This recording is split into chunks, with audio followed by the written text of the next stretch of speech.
Alhamdulillahi Rabbil Alamin. Hamdan kathiran tayyiban mubarakan fih. Kama yuhibbu Rabbuna wa yardah. Ashhadu an la ilaha illallah. Wa ashhadu anna Muhammadan abduhu wa rasuluh. Alladhi la nabiyya ba'dah.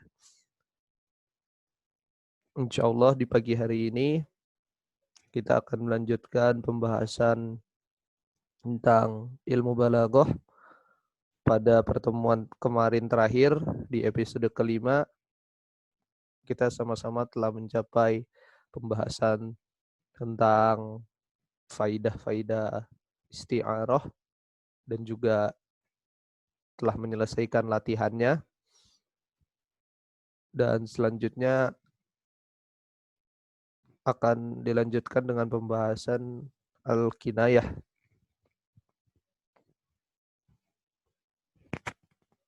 Sebelum dimulai diingatkan juga bahwa video kajian sudah bisa ditonton dan dibagikan secara publik. Maka silahkan bagi teman-teman semua yang ingin membagikan ke teman dan kerabat lainnya.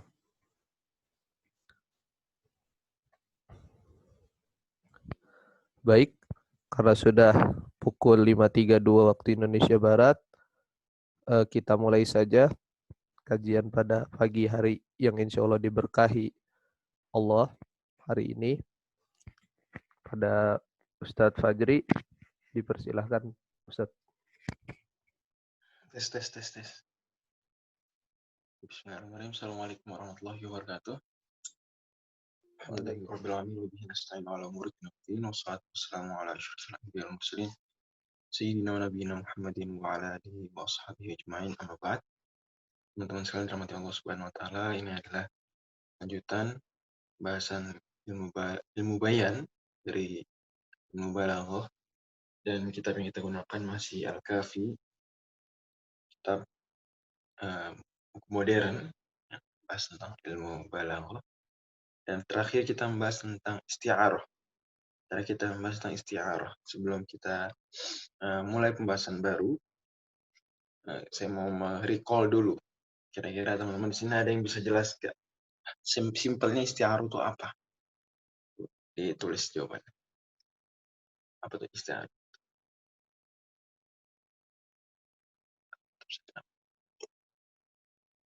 Isti'arah apa itu isti'arah? Oke, majas. Gimana majasnya? Apa hubungan isti'arah tasbih yang rukun asasinya? Istilahnya apa? Istilahnya rukun inti tasbih itu kan musyabbah dan musyabbah bihi. Ya enggak?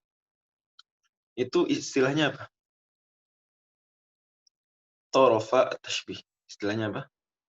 Torofa tashbih. Dua ujung tashbih. Oke. Dia dibuang salah satunya. Jadi udah tasbihnya cuma tinggal dua. Tasbih balik berarti namanya.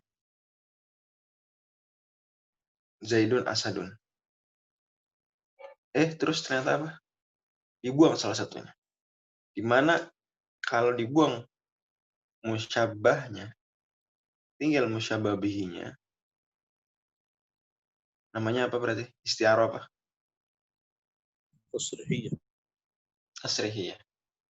Kalau sebaliknya, dibuang musyabbahnya, musyabbah bihinya, dan tinggal musyabbahnya aja, isti'arah apa? Isti'arah makniyah. Oke, ada yang bisa ngasih contoh nggak? Apa contoh isti'arah tasrihiyah? Tasrihiyah dulu. Takalam al-asad al-mimbar. Oke, takalam al-asadu al-mimbar. Singa ngomong di atas mimbar. Oke, itu berarti isti'arah apa? Tasrihiyah. Karena ada, tapi nggak ada zaid nih. Kalau contoh sebaliknya, isti'arah makniyah apa?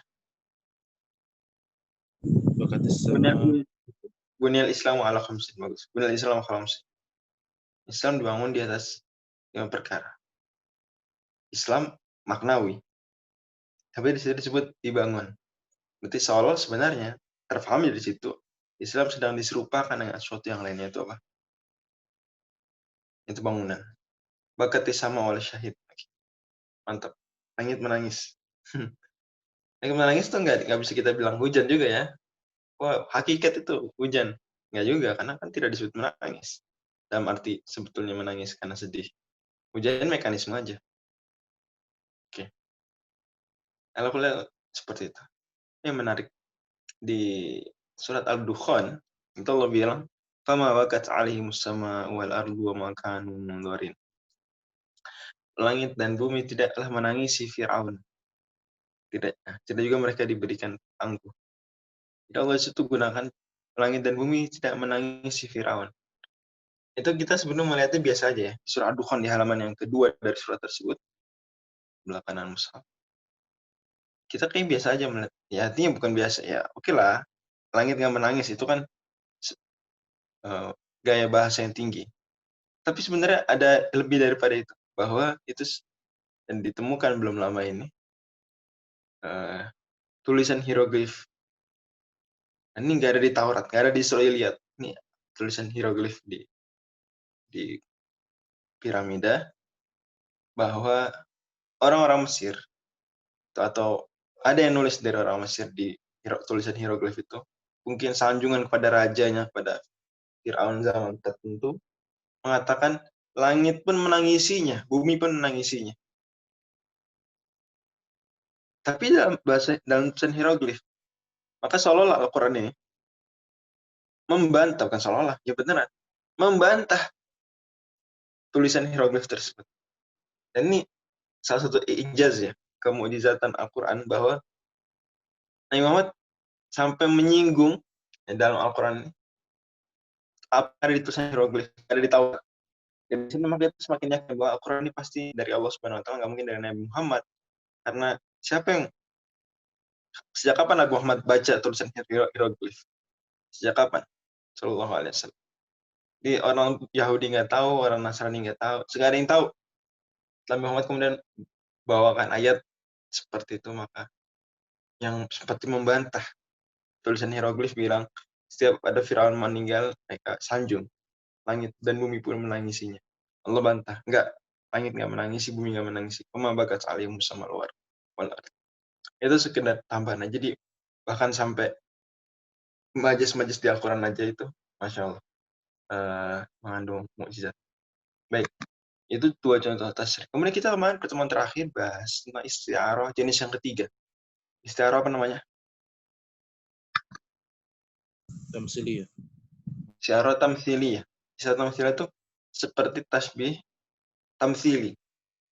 Jadi dia tasbih tamthili yang dibuang, tentu saja dibuang dua-duanya. Jadi bahkan nggak ada musyabah dan musyabah, tapi disebutkan satu kalimat atau disebutkan satu ungkapan kisah yang kemudian relate dengan hal tersebut. Semisal, kalau ada orang yang terjebak di satu masalah dua kali, maka kita bawakan la yuldawul mu'minu fi juhrin marratain. Orang beriman tidaklah disengat kalajengking di satu lubang yang sama dua kali. Nah, berarti kan kita seperti mengumpamakan dia dengan mukmin dan kasusnya ini seperti sengatan kalajengking. La yuldawul mu'min fi juhrin marratain. Atau seperti orang yang punya kesempatan gitu ya. Dia udah menikmati kesempatan tersebut, tapi kemudian dia sia-siakan. Suatu ketika dia menuntut kesempatan tadi kembali lagi. Maka kita bilang apa berarti? Kita bilang apa kan dia? Apa masalahnya? Isti'arah tamthiliyahnya apa? Orang dia dulu aja waktu kuliah nggak belajar, nggak rajin. Sekarang asyifa, bukan asyifu. Asyifa doya tilaban. Asyifa doya tilaban. Bagus. Musim panas lalu kamu menyanyiakan susu. Oke, terima kasih banyak. Itu gambaran. Jadi secara ada 3, tasriyah, kemudian makniyah, dan tamthili. Sekarang seharusnya kita bahas kinayah, halaman 93. Tapi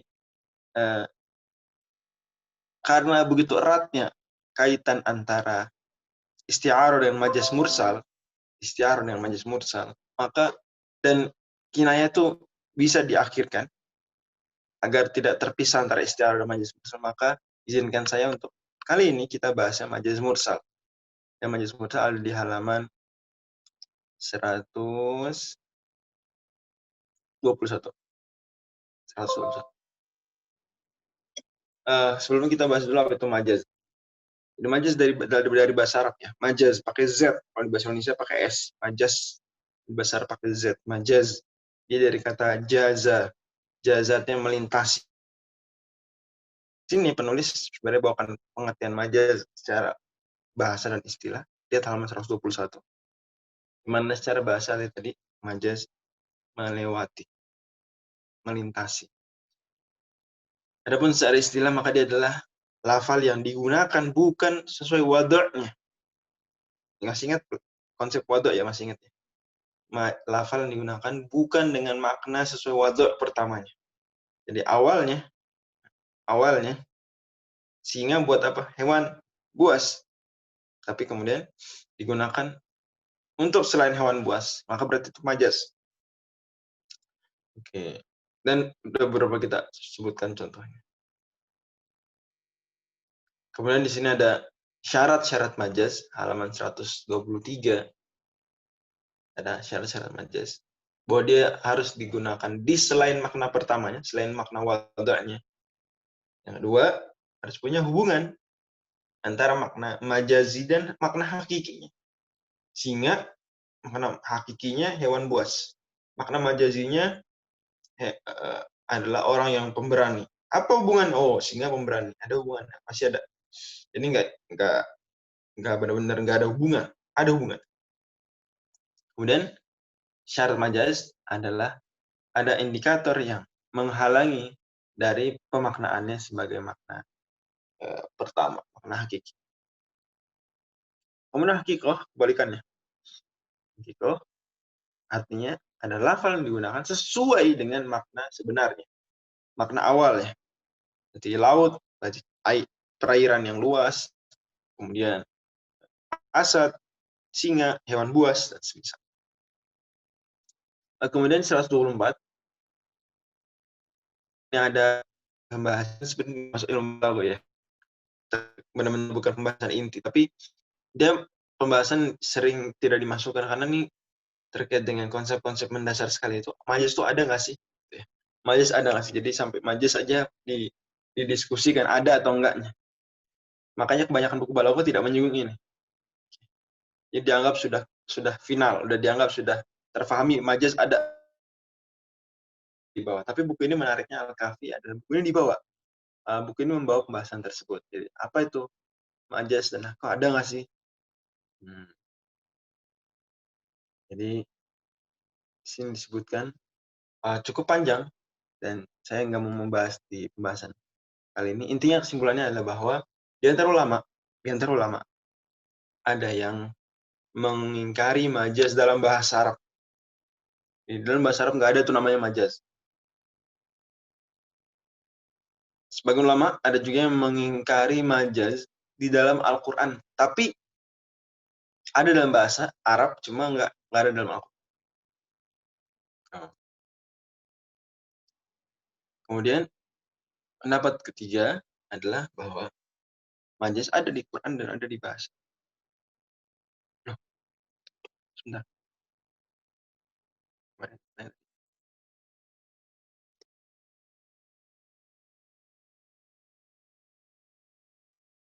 Dari halaman 199 langsung 200, hilang 100 halaman.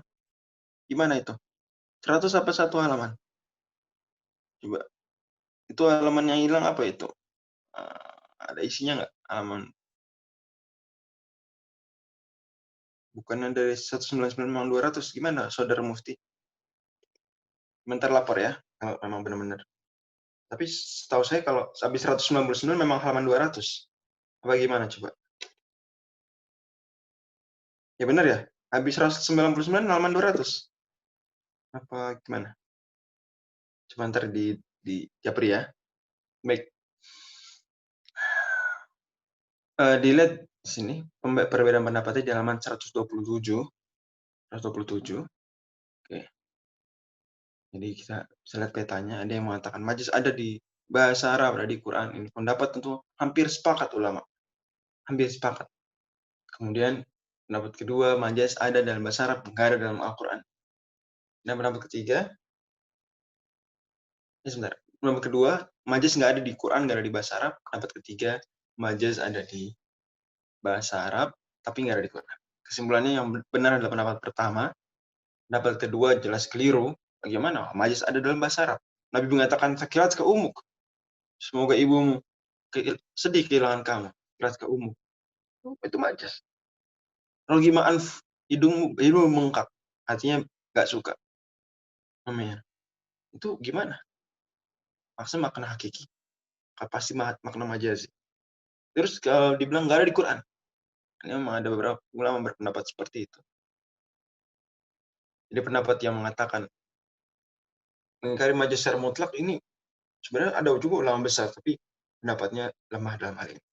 Dan kita nggak selalu ketika ada ulama besar, kemudian selalu pendapatnya selalu benar, nggak selalu juga. Ada saja yang keliru. Bahkan sebenarnya ulama yang dimaksud ini juga punya pendapat, dan ada disertasi di Universitas Kairo mengukir pernyataan-pernyataan ulama tersebut bahwa ada juga majaz. Jadi beliau sendiri secara sadar gitu ya, menulis juga tentang adanya majaz.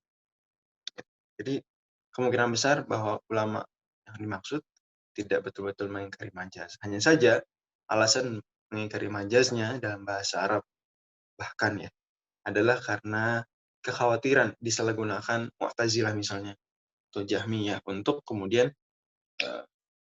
menafikan, mentaktil sifat-sifat Allah Subhanahu wa taala yang ada dalam Al-Qur'an. Gitu. Tapi sebenarnya tidak harus. Penulis di sini menyebutkan bahwa andai memang toh juga majaz ada dalam Al-Qur'an dan dalam bahasa Arab dan memang demikian, maka kemudian khusus ayat-ayat sifat, hadis-hadis sifat, maka dikecualikan. Oh, kok kenapa dikecualikan? Ini sekali lagi pendekatan kebanyakan ulama. Tidak dipungkiri bahwa sebagian ulama ada yang kemudian menempuh pendapat lain, menempuh pendekatan lain, ya. Tetapi pendapat kebanyakan ulama Ahlussunnah wal Jamaah, ini pendapat kebanyakan generasi pertama dari umat Islam adalah bahwa dibiarkan sebagaimana hakikinya, makna hakikinya, tapi tidak sesuai dengan makna yang mengandung unsur tasbih, mengandung unsur penyerupaan terhadap manusia atau terhadap makhluk. Lalu dinafikan, sifat-sifat kurang dinafikan. Kadang menafikannya bahkan secara rinci, gitu ya.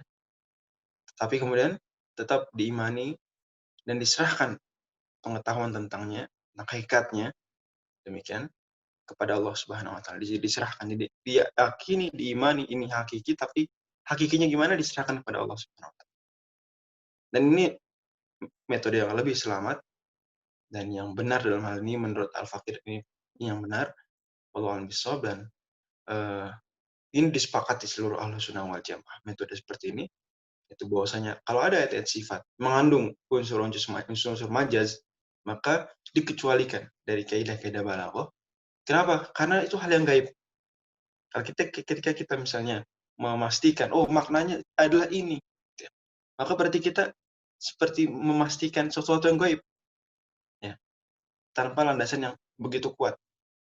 Nah, sementara akidah itu harusnya ditetapkan dengan dalil-dalil yang jelas, yang tegas. Dalam kasus seperti ini maka berarti pendekatannya harus kalau misalnya pakai pendekatan majaz, maka sebenarnya bukan itu, tapi maksudnya adalah ini, dan seterusnya ditentukan secara pasti apa makna majaznya, berarti seperti menentukan sesuatu yang gaib. Ada beberapa kemungkinan ditentukan secara pasti. Hal itu yang gaib. Harusnya apa? Diserahkan saja.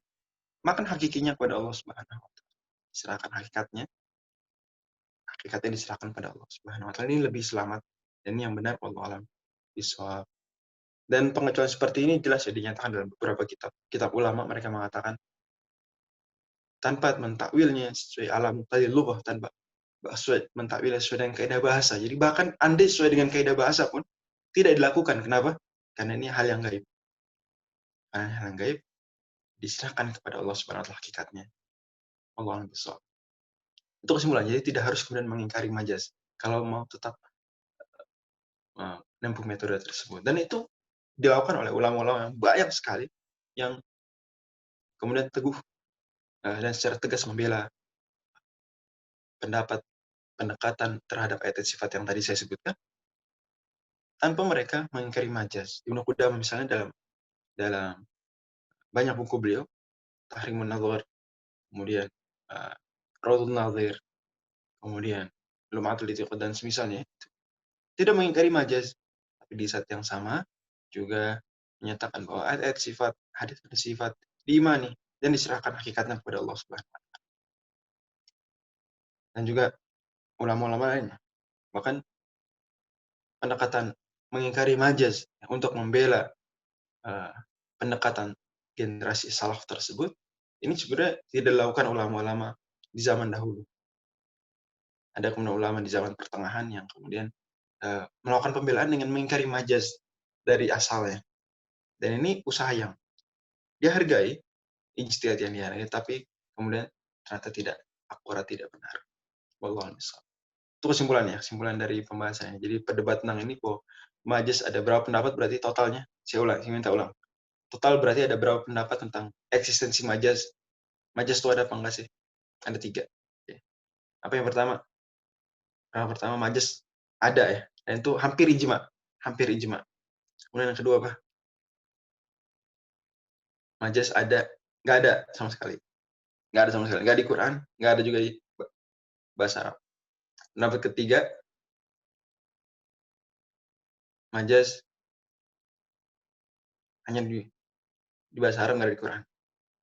Pendapat pertama, pendapat mayoritas ulama, hampir ijma, bahkan ada yang bilang ijma. Oke. Pendapat kedua, misalnya siapa tokohnya? Ibnu Taimiyah dan Ibnu Qayyim. Pendapat ketiga siapa? Daud Al-Zahiri, Al-Isfiroi ini. Ini bisa dilihat sini. Daud Al-Zahiri, Al-Isfiroi ini, Abu Ishaq.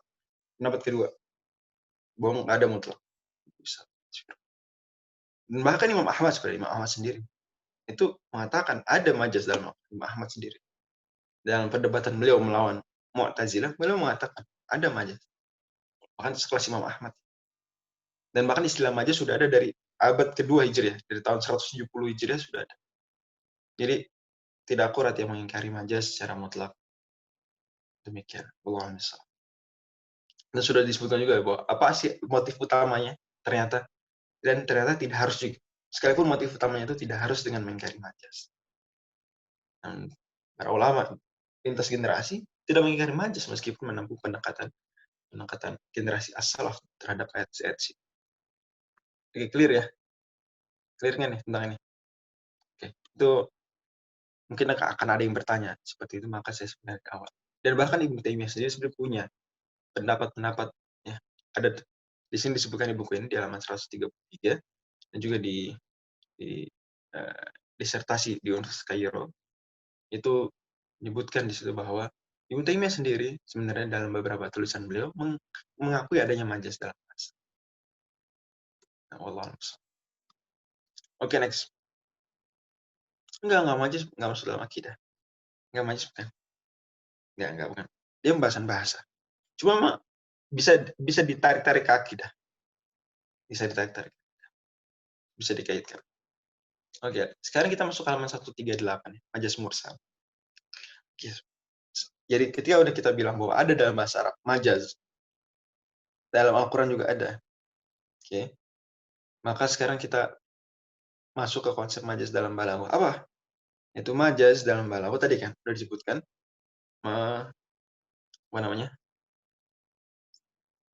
memaknai suatu kata tidak dengan makna awalnya, tidak sesuai dengan wadha awalnya.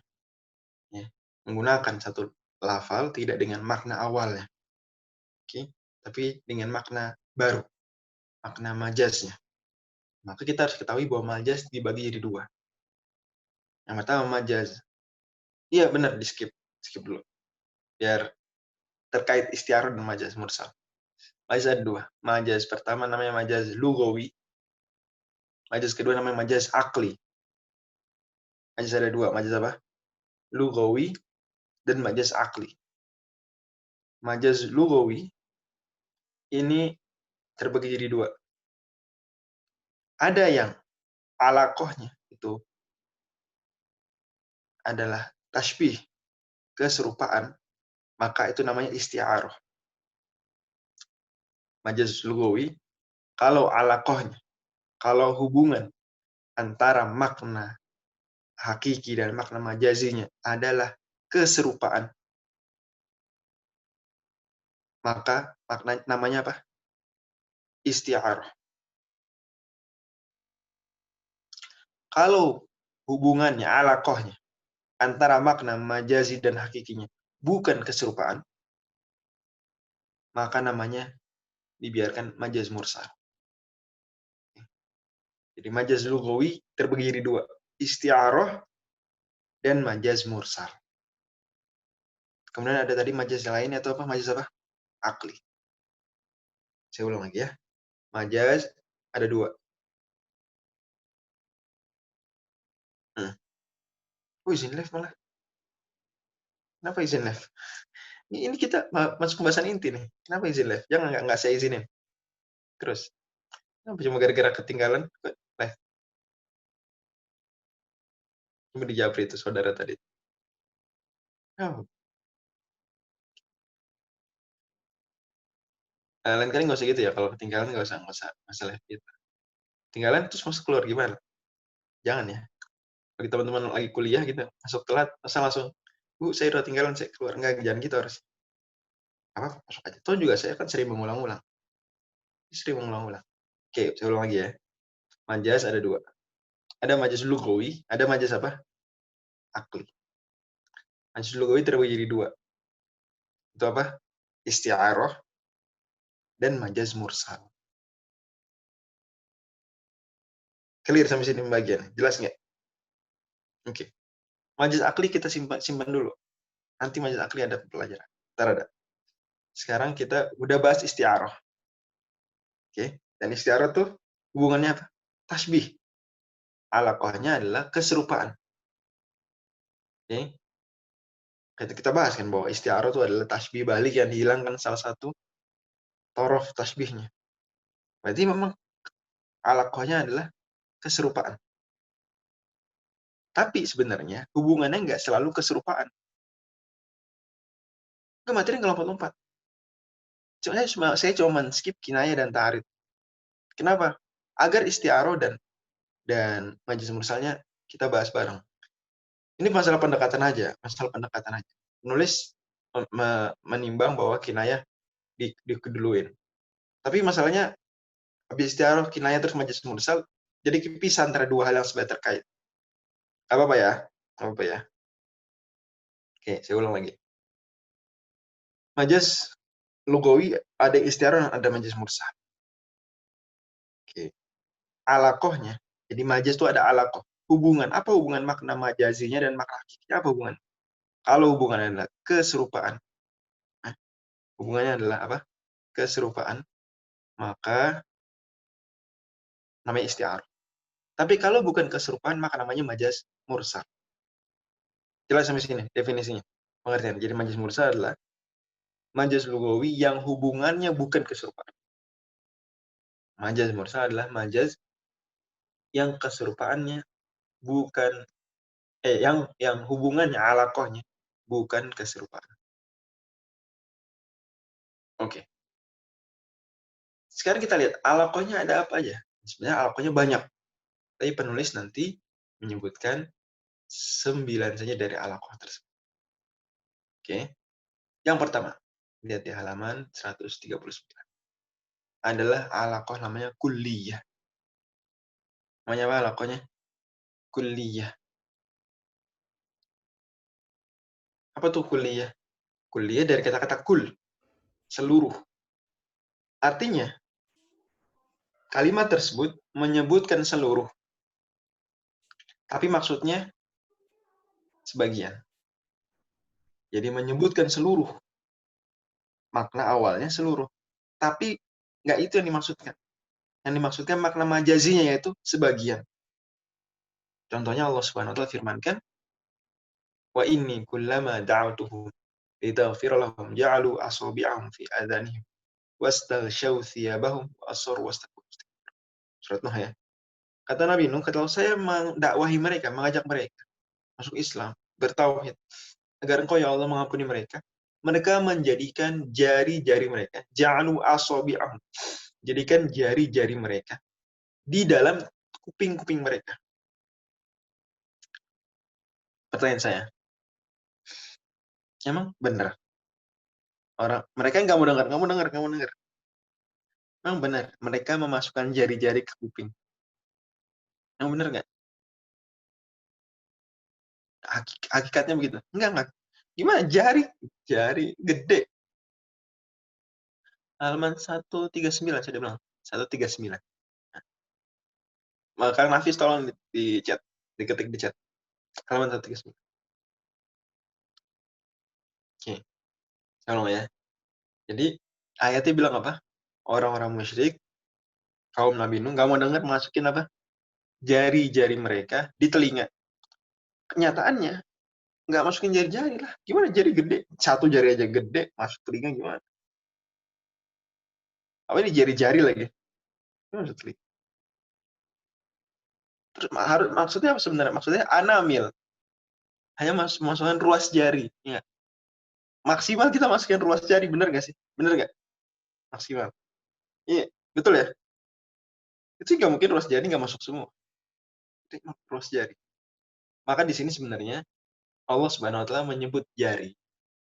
Tapi maksudnya sebagian jari, yaitu ruasnya aja. Menyebutkan asobi', padahal maknanya apa? Anamil. Anamil artinya ruas jari. Unmulah. Damaknya anamil. Oh, berarti ini Allah menggunakan lafal asobi' bukan pada tempatnya. Bukan pada makna awalnya. Ya, betul. Makna awalnya jari ya jari. Tapi sekarang maksudnya bukan jari, maksudnya ruas jari. Maka berarti Allah menyebutkan seluruh, tapi maksudnya apa? Sebagian. Maka alaqohnya berarti hubungan antara makna hakiki dan makna majazinya adalah kulliyah. Yaitu disebutkan kul, padahal maksudnya ba'd. Disebutkan kul seluruh, padahal maksudnya sebagian. Ingat, alaqoh itu dilihat dari makna hakikinya. Jadi Allah gunakan yang nampak tuh apa? Yang nampak seluruh berarti alaqoh kulliyah. Jangan dibalik. Oke. Jadi menentukan alaqoh dilihat dari kata yang muncul. Kata yang secara eksplisit ada di kalimat. Kalau yang di kalimat seluruh, maka kita bilang alaqohnya apa? Kulliyah. Yang seluruh maksudnya sebagian. Ini di bahasa Indonesia ada nggak sih kayak gini? Ada nggak? Ada ya? Nah, ada. Misalnya apa? Indonesia membantai Brazil. Indonesia membantai Brazil di apa? Confederation Cup tahun berapa tahun? Oke. Padahal kita nggak ikut main. Kita nggak ikut main. Tapi dibilang Indonesia membantai Brazil. Yang main padahal cuma 11 orang. Oke, wallahu a'lam. Itu kulit. Contoh lain di Quran Allah firmankan wasariqatu faqata'u aydiyahum. Pencuri laki dan pencuri perempuan, potonglah tangan-tangan mereka. Tangan tuh dari ujung jari sampai bahu nih. Ini tangan namanya. Menurut bahasa Arab ini tangan. Ternyata maksudnya enggak. Cuma tangan sampai sini aja. Nah, contoh lain. Di halaman setelahnya masih ya, 140. Saya meminum air sungai Nil. Syaribtu ma'an Nil. Saya minum air sungai Nil. Emang bener dia minum air sungai Nil semuanya? Bener nggak? Enggak kan? Gimana minum air sungai Nil? Tapi minum sebagian air sungai Nil. Tapi bahasanya gitu, saya minum air sungai Nil. Nah, maka ini sebenarnya apa? Majaz mursal. Alaqohnya apa? Apa alaqohnya? Kulliyah. Apa alaqohnya? Kulliyah. Coba saya minta lebih aktif nih. Ini saya minta lebih aktif. Dan kalau kurang jelas, tolong bilang. Tolong bilang. Meskipun temannya udah jawab, tetap jawab. Oke? Biar saya lihat semua namanya. Contoh lain. Sakantu Misro. Saya tinggal di Mesir. Benar tinggal di Mesir? Semuanya. Tinggal di semua Mesir. Enggak kan? Tinggal cuma di Kairo. Tinggal cuma di Tonto. Berarti menyebutkan seluruhnya. Mesir. Padahal maksudnya apa? sebagian. Berarti alaqahnya apa? Kulliyah. Contoh lain hadis banyak nih. Sekarang kebalikannya. Alaqah yang kedua. Alaqah yang kedua. Yaitu juz'iyah. Apa alaqah yang kedua sekarang? Juz'iyah. Kebayang nggak berarti? Berarti apa yang disebutkan? Nyebut sebagian, tapi maksudnya apa? Seluruh. Alaqah juz'iyah. Contohnya Allah Subhanahu wa taala firmankan di sini, fatahriru raqabatin mu'minah. Itu ayatnya panjang, surat Nisa ayat 92, ayat tentang diat pembunuhan tidak sengaja. Kata Allah, barang siapa membunuh pembunuhan tidak sengaja, maka dia bebaskan. Maka dia kafar. Kafarnya apa? Bebaskan budak. Tapi di sini ayatnya itu terjemahnya bebaskan budak. Udah ditafsirkan tuh, udah ada majasnya. Makna hakiki sebenarnya tahriru raqabah, membebaskan tahrir. Raqabah itu apa artinya sih raqabah? Apa raqabah? Leher. Betul leher. Dia membebaskan leher. Bebasin leher. Cuma bebasin budak lehernya dong dibebasin. Enggak, lehernya doang. Tapi kok disebut leher? Nah, berarti ini menyebut sebagian leher.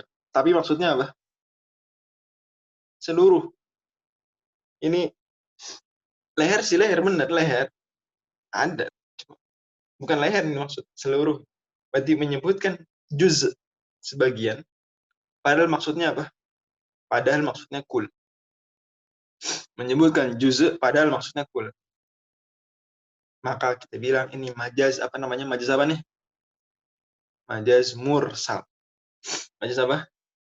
Majaz mursal. Apa alaqahnya? Alaqahnya apa? Juz'iyah. Ingat, alaqah itu dilihat dari yang nampak. Yang digunakan apa? Bukan makna keduanya. Yang dipakai apa? Yang dipakai juz'iyah. Yang dipakai kulli. Contoh lain. Allah firmankan, tidakkah kamu melihat alam tara kaifa daraballahu mathalan kalimatan thayyibah. Kalimah thayyibah. Kalimat thayyibah ini kita sering gunakan dalam sehari-hari. Kalimat thayyibah. Kalimat thayyibah dimaksud itu kan memang kalimah. Kalimat dalam bahasa Arab apa sih artinya kalimat tuh? Nah, kita nggak mempermasalahkan karena selama ini kalimat dalam bahasa Indonesia beda arti ya. Jadi kita nggak masalah. Padahal sebetulnya masalah. Bukan masalah. Sebetulnya ada sisi keunikan. Kata betul. Kalimatnya kata. Gimana kata yang baik? Tapi maksudnya la ilaha illallah. Emang la ilaha illallah kata? La ilaha illallah jumlah. Kalimat. Ya enggak? Dalam bahasa Indonesia kalimat. Dalam bahasa Arab jumlah.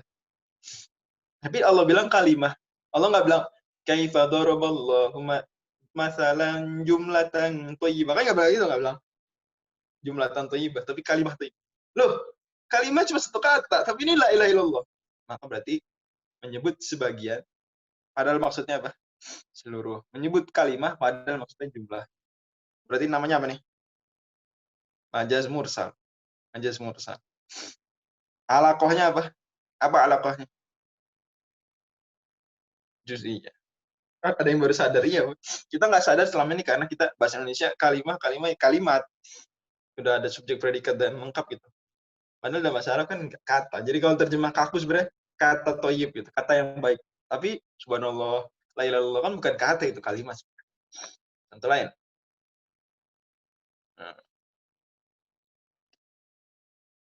Uyunan fil biladi, paling bawah.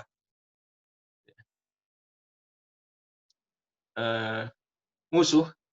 Oh, bahkan sebentar. Sebelum contoh ini, di atasnya. Ini sering kita pakai nih, biasanya di pesantren atau di universitas Islam. Ilqaul kalimah. Ilqaul kalimah. Menyampaikan kalimat. Menyampaikan kalimah.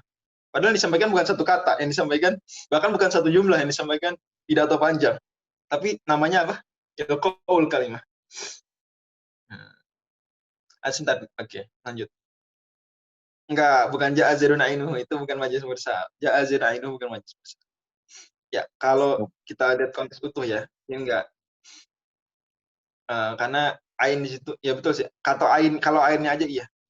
Ain maksudnya nafs. Ain maksudnya nafs. Tapi sebenarnya kalau ja'azirun ainuhu justru itu menegaskan zaidnya. Tapi boleh. Nah, di sini nasyarul adu yunan fil bilad. Musuh menyebarkan mata-mata di negeri. Mata emang disebarkan mata doang. Mata kita. Jalan mata gelinding.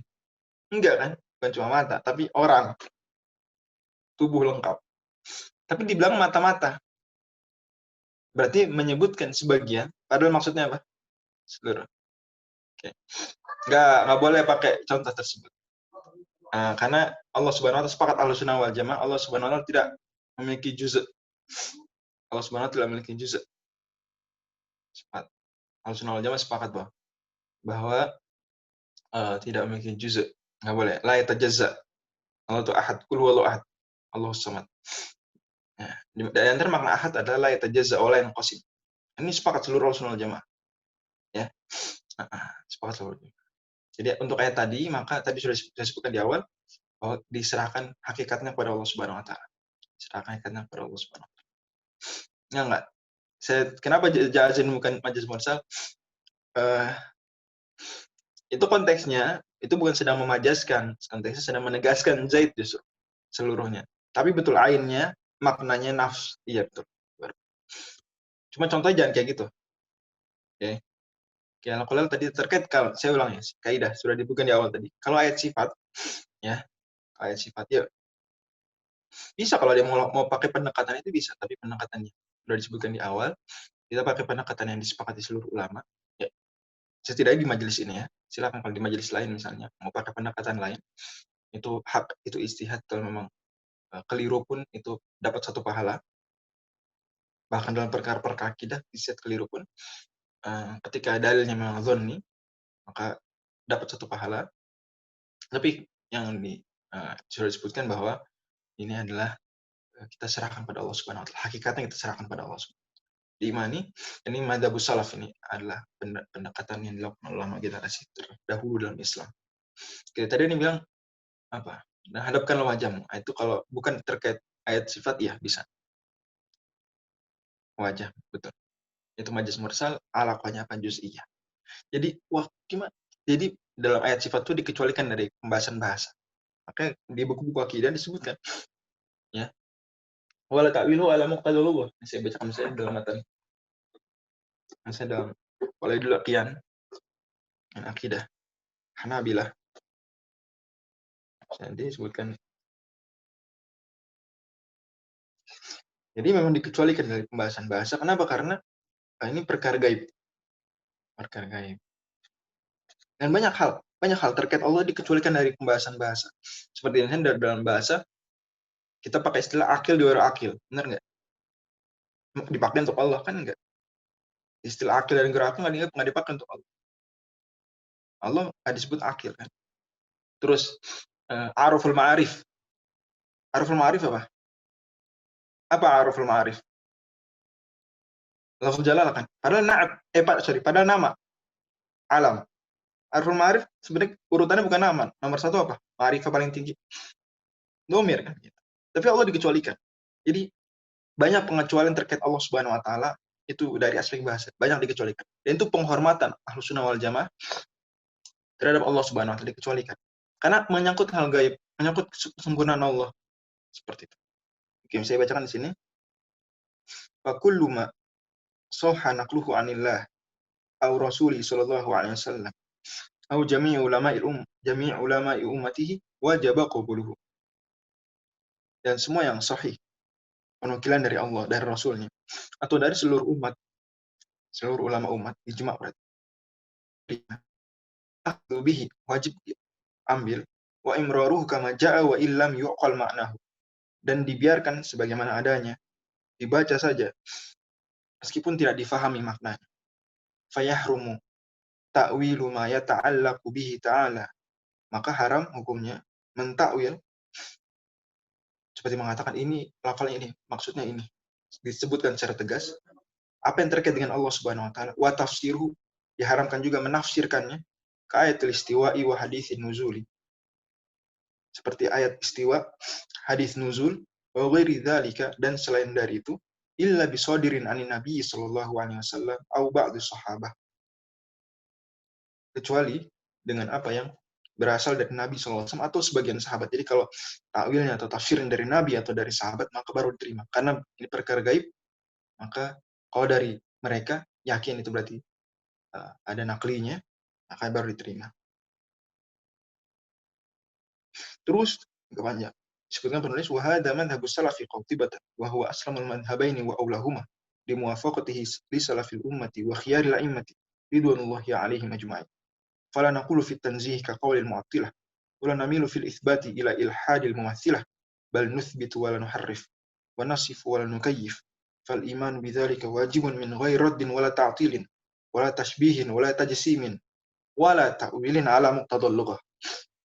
Jadi di antara hal yang tidak dilakukan, tidak boleh, bahkan menurut kebanyakan ulama, haram hukumnya menurut kebanyakan ulama. Nah, terkait dengan ayat sifat apa? Wala ta'wilin ala muqtadal lughah. Tidak juga takwil sesuai dengan kaidah bahasa. Jadi even sesuai dengan kaidah bahasa tidak dilakukan. Kecuali kan dari Allah Subhanahu wa taala. Ini dari kitab Qalail Luqyan. Ini tidak ahli asar. Dan itu banyak pernyataan seperti dari para ulama. Jadi nanti contohnya kalau kita ngasih contoh, dihindari contoh pakai ayat sifat. Qalail Luqyan. Dan ini banyaknya saya perwakilan yang ada di sebelah saya, yang dekat di meja. Oke, lanjut.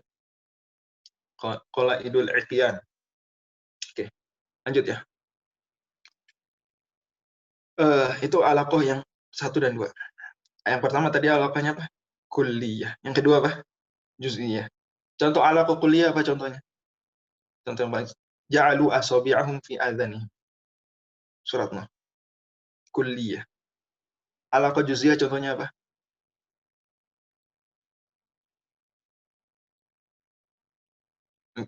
Ya, oke, itu yang kulliyah. Yang juz'i itu juz'iyah. Ilqaul kalimah. Kalau di Quran fatahrir raqabah. Fatahrir raqabah. Baik. Bebaskan leher pada muslim. Sekarang alaqah yang ketiga itu mahalliyah. Mahalliyah. Apa mahalliyah? Mahal artinya mahal tempat. Mahal tempat. Jadi disebutkan tempat, padahal maksudnya yang ada di tempat tersebut. Itlaqul mahal wa yuradu bihil hal. Disebutkan mahal tempat, tapi maksudnya orang yang di dalamnya atau siapa yang di dalamnya tersebut atau di tempat tersebut. Contohnya Allah bilang was'alil qaryata allati kunna fiha. Tanya aja tuh kampung yang dulu kita di situ. Tanyalah negeri atau desa Korea. Ya, kita sebut saja negeri ya. Yang kita dulu di situ. Emang nanya desa, nanya kampung, nanya negeri, tanya tembok, nanya apa? Negeri itu opsi negeri, tanah. Kalau disebut kampung tuh apa kita pahamin? Kan berarti tanah, rumah, pohon itu kan kampung tuh. Benda gitu yang tempat. Padahal yang ditanya bukan tempat, yang ditanya siapa? Ahlul qaryah, orang yang di tempat, yang di desa. Maka berarti ini majaz apa namanya? Majaz mursal. Berarti majaz mursal. Majaz mursal, alaqahnya apa? Alaqahnya mahalliyah. Alaqahnya apa? Mahalliyah. Mahal maksudnya apa? Tempat. Disebutkan tempat, padahal maksudnya yang di dalam tempat. Tanyalah desa, was'alil qaryah, tanya tuh desa. Maksudnya bukan nanya desa, maksudnya nanya orang di dalam desa. Kayak gitu. Contoh lain. Pengadilan memutuskan, mahkamah memutuskan untuk memotong tangan pencuri. Mahkamah memutuskan. Emang mahkamah yang memutuskan, pengadilan yang memutuskan. Pengadilan itu kan apa sih? Pengadilan agama berarti apa? Bangunan ya nggak? Kantor pengadilan agama. Cuma teman-teman cari di Google Map. Pengadilan Agama Jakarta Selatan. Itu bangunan gede. Memang bangunan ngomong, saya putuskan. Kan enggak. Siapa yang memutuskan? Hakim, qadhi. Qadhi di dalam mahkamah. Di dalam mahkamah. Bukan mahkamah yang memutuskan, tapi orang di dalamnya. Tapi begitulah dalam bahasa.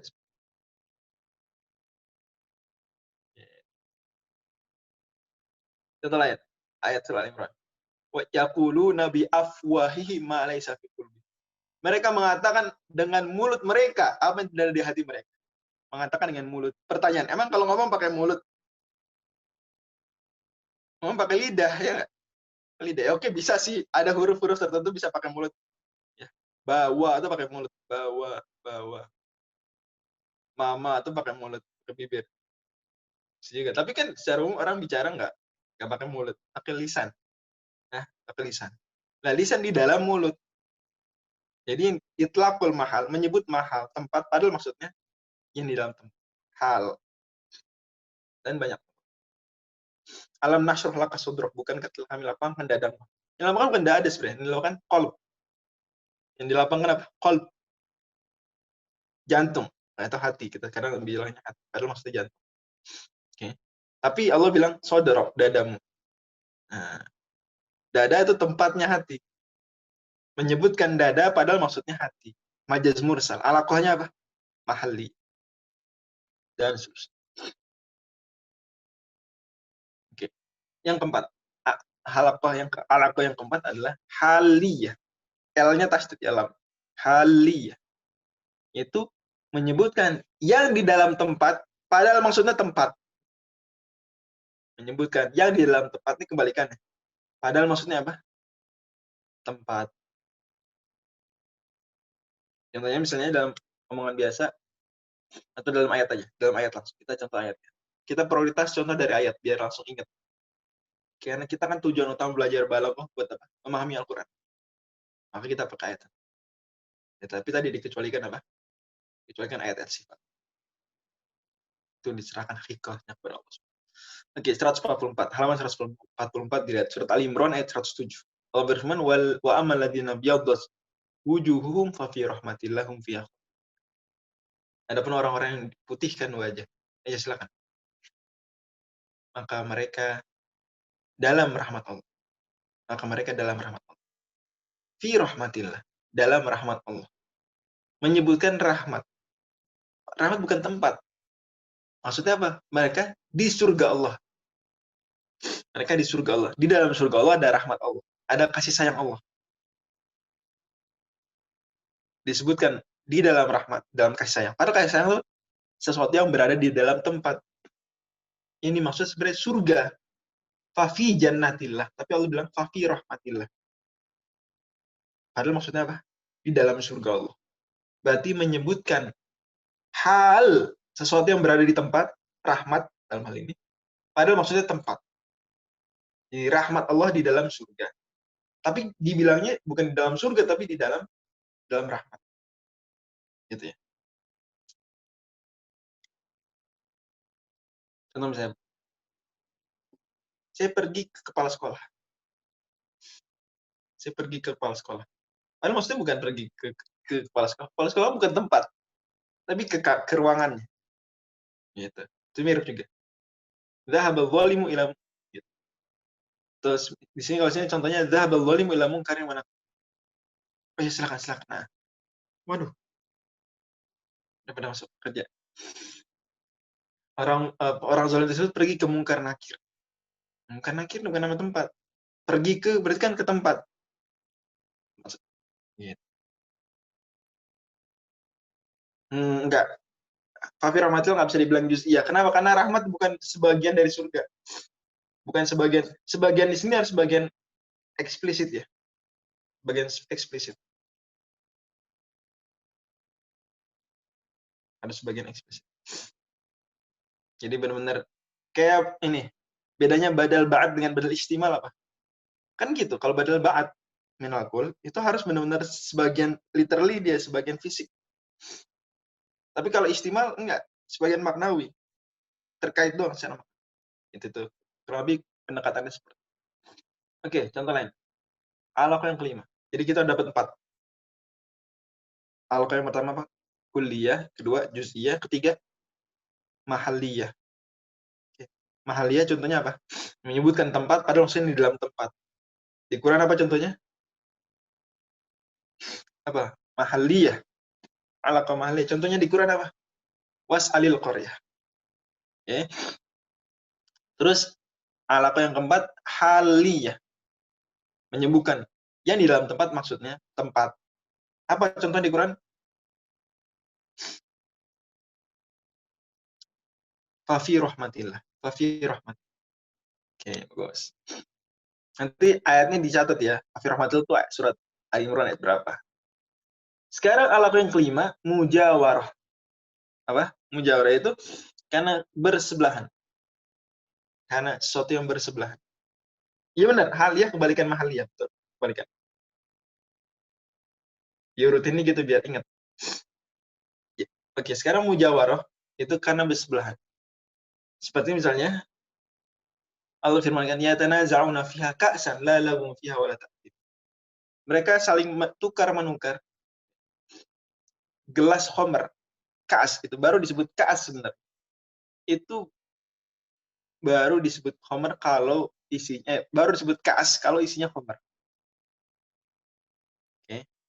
Ka'as itu baru disebut ka'as kalau isinya khamr. Mereka saling membagi apa? Tukar menukar meminum apa? Meminum ka'as, minum gelas. Hah? Tapi minum apa? Minum isi gelas ya enggak? Minum isi gelas. Jadi mereka minum khamr di dalam kaasnya, bukan minum kaasnya. Nah, maka karena kaas, gelas, dan khamr bersebelahan, maka disebutnya alaqahnya mujawar. Terpahami nih? Saya ulangi lagi, untuk mujawarah, jadi sesuatu yang, karena dia bersebelahan, dia bukan nama tempat loh, bukan nama tempat. Sesuatu yang bersebelahan, maka disebutkan salah satunya, karena maksudnya yang satu lagi, gelas, ya mirip mahal ya, betul, mirip. Tapi di sini contohnya gelas, karena gelas bukan tempat yang gede. Kita juga suka gitu ya, kita minum susu. Minum segelas susu. Kita minum satu gelas. Gelasnya kita minum. Kan nggak minum susunya. Betul ya? Di bahasa Indonesia gitu.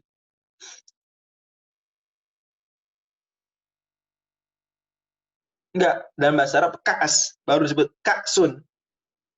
Itu kalau isinya khamar. Sebenarnya. Kalau bukan khamar, kita bilang kubun. Kan gitu. Kemudian alaqah yang ke-6, sababiyah. Ini penting nih sababnya. Yaitu disebutkan sebabnya. Padahal maksudnya adalah efek. Disebutkan sebabnya. Padahal maksudnya efek. Ntar contoh lain. Nanti ya sebentar. Kita lanjut dulu alaqah berikut. Sababiyah. Disebut sebabnya, padahal maksudnya sebab efek. Contohnya Allah Subhanahu. Contoh di sini misalnya menyebut ayat Quran di sini. Oh, di sini nggak disebut ayat Quran. Jadi bisa pakai ayat Quran. Oke. Nanti. Hadzal zalim atau lahu yadun fi hadzal fasadi. Orang zalim ini memiliki tangan dalam kerusakan. Tangan. Atau kalau di Quran aja deh. Dhaharal fasadu fil barri wal bahri bima kasabat aydin nas. Boleh juga. Tapi di sini contohnya ya tangan di situ maksudnya adalah penyebab karena kerusakan disebabkan oleh tangan. Tapi di sini kita lebih kalau contoh di sini adalah al-zalimu lahu yadun fi hadzal fasad. Orang zalim ini punya tangan dalam kerusakan. Walaupun kalau lima kasabat Indonesia bisa juga dipahami ya, iya bisa dipahami juga justru. Maka kita fokus pada contoh ini. Al-zalim, orang zalim ini punya tangan dalam kerusakan. Punya tangan apa? Ini punya andil. Punya andil. Lil abi ala abna'i ayadin katsir. Ayah punya tangan yang banyak terhadap anak. Tangan di sini maksudnya apa? Nikmah. Tangan di sini apa? Jadi karena orang kenapa? Tangan, dia ngasih hadiah, ngasih pakai tangan. Sebab tangan adalah sebab, hadiah nikmat adalah musabab, efeknya. Disebutkan sebabnya padahal maksudnya musabab. Maka alaqahnya sababiyah. Contohnya ada contoh Quran. Fa idza laqitumul ladzina kafaru fadarbar riqab. Kalau kamu bertemu dengan orang-orang kafir harbi, ingat kafir harbi ya, bukan orang kafir apa-apa. Kafir harbi. Tolong difahami, kafir ada banyak jenis. Di sini maksudnya kafir harbi. Dan ini dalam medan jihad juga. Maka pukullah leher. Maka pukul apa? Pukul leher. Maksudnya pukul leher, bukan pukul leher doang. Tapi maksudnya apa? Bunuhlah. Bunuhlah. Tapi karena memukul leher adalah sebab terjadi pembunuhan, maka alaqahnya apa berarti? Sababiyah. Ini contoh. Contoh sababiyah di Quran apa? Fadarbar. Pukul leher. Maksudnya bunuhlah. Faktuluhum. Tapi disebutkan pukul leher karena memukul leher adalah sebab terbunuh. Alaqah yang ketujuh adalah musabbabiyah. Kebalikan dari sabab. Jadi disebutkan efeknya. Padahal maksudnya apa? Sebabnya. Allah firmankan, "Walladzi yuriikum ayatihi wa yunazzilu lakum minas sama'i rizqan." Allah turunkan bagi kalian rezeki dari langit. Yang turunkan air hujan. Tapi karena air hujan merupakan sebab tumbuhnya tanaman-tanaman yang terus jadi buah, jadi sayur, nah itu rezeki. Itu rezeki. Maka berarti di sini apa? Menyebutkan rezeki, efek. Padahal maksudnya apa? Faktor, sebab. Oke. Allah juga firmankan, "Ya Bani Adam, qad anzalna 'alaikum libasan." Kami telah turunkan buat kalian pakaian. Allah nggak di para ahli tafsir mengatakan, Allah nggak nurunin pakaian baju itu dari langit, enggak. Allah turunkan apa? Air. Yang air kemudian menumbuhkan tanam-tanaman. Tanam-tanaman kemudian dimakan oleh biri-biri, oleh domba. Nanti baju kulit domba jadi tanaman, jadi baju. Wol di biri-biri jadi baju. Jadilah kemudian Allah menurunkan pakaian. Pakaian ini adalah musabbab, efek. Tapi maksudnya sebenarnya apa? Sabab. Maka alaqahnya apa? Musabbabiyah. Alaqahnya musabbabiyah. Jelas nih? Sabab dan musabbabiyah jelas nggak?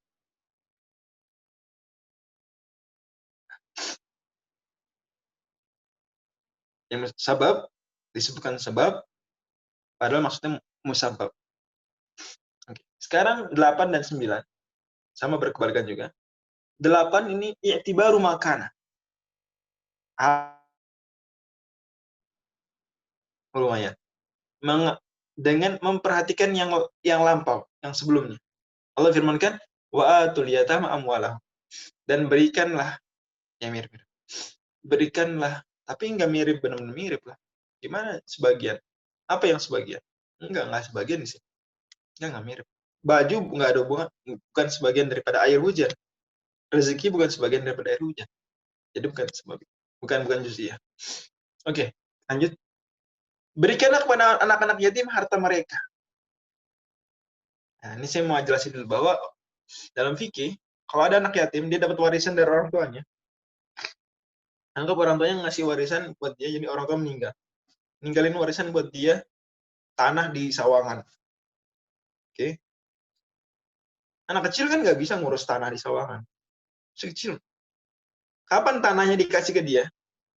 Tanahnya berarti sementara dipegang sama walinya, misalnya pamannya. Dipegang pamannya. Pamannya yang ngurus. Pegang amanah. Nggak boleh dipakai. Pada dasar. Kapan dikasih ke anak kecil ini? Kalau udah balik. Ke yatim ini kalau udah balik. Lah, kalau udah balik, emang masih yatim disebutnya? Kalau udah balik, emang yatim disebut? Oh, yang nggak disebut yatim. Nah, yatim batasnya balik. Tapi Allah bilang, wa atul yatama amwal. Berikanlah kepada yatim-yatim tersebut harta mereka. Padahal saat diberikan, udah nggak yatim lagi. Saat diberikan, udah bukan yatim. Tapi disebutkan istilah yatim, yatama, i'tibaro makan. Karena mempertimbangkan sebelumnya apa. Nah, jelas ya? Ya Allah menyebutkan statusnya sebelumnya, padahal maksudnya yang sekarang. Kebalikannya, alaqah yang ke-9 adalah i'tibaru ma sayakun. Apa yang akan datang, apa yang akan terjadi. Contohnya misalnya, Allah Subhanahu wa ta'ala firmankan, innaka intadarhum yudhillu ibadaka wa la yalidu illa fajran kafara. Engkau kalau biarkan orang-orang kafir tersebut masih hidup, mereka akan menyesatkan hamba-hambamu. Dan akan tidaklah melahirkan kecuali orang yang fajir dan kafir. Emang orang ibu-ibu ngelahirin anak langsung fajir dan kafir? Hah? Ya enggak? Begitu apa? Lahirin anak, langsung anak lahirnya statusnya fajir dan kafar. Iya nggak? Kan nggak. Lahir sesuai fitrah. Nggak fajir, nggak kafar. Tapi iktibar ma sayakun. Nanti nextnya dia begitu. Akan dididik sama ayah ibunya jadi fajir dan kafar. Maka Allah menyebutkan, wala yalidu illa fajran kafar. Itu iktibar ma sayakun. Menyebutkan apa yang akan terjadi. Terakhir adalah didiyah, keterbalikan. Jadi alaqohnya justru keterbalikan. Contoh misalnya di sini ayat menyebutkan fabashirhum bi'adzabin. Berikan kabar gembira dengan azab yang pedih. Loh, masa kabar gembira azab pedih? Kabar gembira tuh gajian, kabar gembira tuh apa? Ada yang lamar. Kabar gembira tuh. Lulus kuliah. Ini enggak kabar gembira azab pedih. Ini majas mursal. Alaqohnya apa? Dia keterbalikan. Keterbalikan. Justru dikasih kabar gembira tapi dengan sesuatu yang merupakan kabar buruk. Fabashirhum bi'adzab. Oke. Dia barangkali bisa kita pelajari pada pagi hari ini. Nomor 8, i'tibar makana. I'tibar makana. Apa yang telah terdahulu. Insya Allah untuk majlis mursal ada 10 tadi, ada 10 mujawarah.